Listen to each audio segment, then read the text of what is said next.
கிறிஸ்து இயேசுவுக்குள் என் பிரியமானவர்களே, லூக்கா நற்செய்தி ஜெபத்தின் நற்செய்தி. இன்றைக்கு ஆண்டவர் மனம் தளராமல் ஜெபிக்க வேண்டும் என்பதற்காக ஒரு அழகான உவமையை எடுத்துரைக்கின்றார். ஒரு நகரிலே நடுவர் ஒருவர் இருந்தாராம். அவர் கடவுளுக்கும் அஞ்சுவதில்லை, மக்களையும் மதிப்பதில்லையாம்.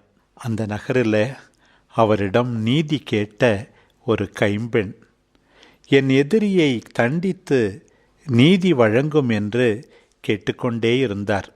அவரிடம் பணம் இல்லை, லஞ்சம் கொடுக்க, அதிகாரமில்லை, மிரட்டி சாதிக்க.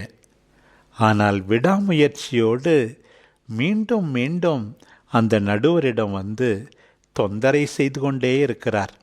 இந்த நடுவர் தனக்குத்தானே சொல்லிக் கொள்கிறார், நான் கடவுளுக்கும் அஞ்சுவதில்லை, மனிதரையும் மதிப்பதில்லை. இருந்தாலும் இந்த விதவை நான் நீதி வழங்காவிட்டால் என் உயிரை வாங்கிக் கொண்டே இருப்பார். எனவே அவருக்கு நீதி வழங்குவேன் என்கின்றார்.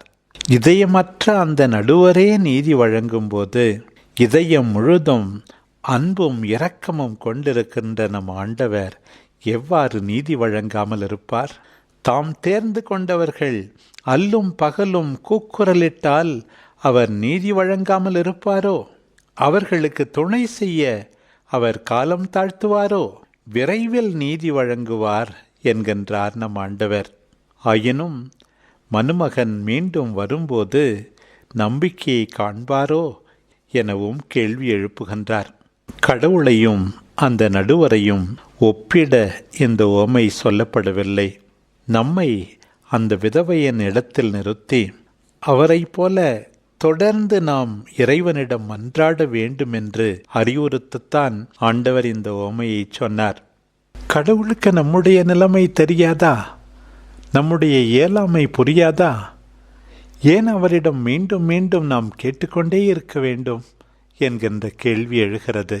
நம்முடைய கத்தோலிக்க மறைக்கல்வி எண் 2560 மிக அழகாக குறிப்பிடுகின்றது.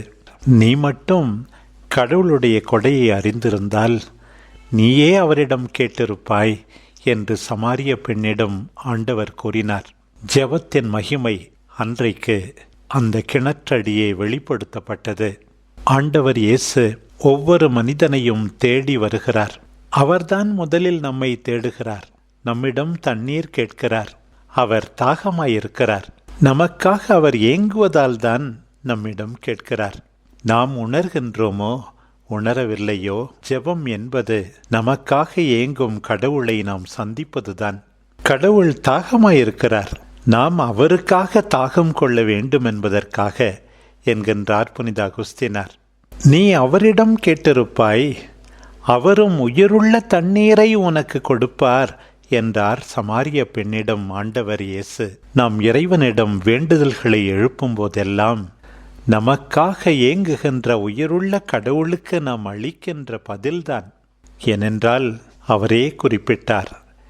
எரேமியா நூலிலே வாசிக்கின்றோம், உயிருள்ள தண்ணீரான என்னை என் மக்கள் கைவிட்டார்கள், ஆனால் தங்களுக்கென்று ஓட்டை தொட்டிகளை கட்டி கொண்டார்கள் என்கின்றார். அந்த உயிருள்ள ஆண்டவரை நாம் மீண்டும் மீண்டும் தேட பிரியமானவர்களே, இன்றைக்கு நமக்கு அழைப்பு. தாட்சியோடு அவரை தேடுவோம். நம்முடைய இயலாமையை அவர் முன் ஏற்றுக்கொள்வோம். நூற்றுவர் தலைவனைப் போல அவருடைய வல்லமையில் நம்பிக்கை கொண்டிருப்போம். கனானேய பெண்ணைப் போல விடாப்பிடியாக அவர் பின்னே சென்று நமக்குரியதை பெற்றுக்கொள்வோம். திருத்துதர்களோடு ஒருமனப்பட்டு ஜெபித்தவர்கள் நம் அன்பு தாய், இறை வார்த்தையின் அன்னை, ஜெபத்தின் அன்னை. நாம் எல்லாரும் மனம் தளராமல் மன்றாட துணை செய்வாராக. ஆமேன்.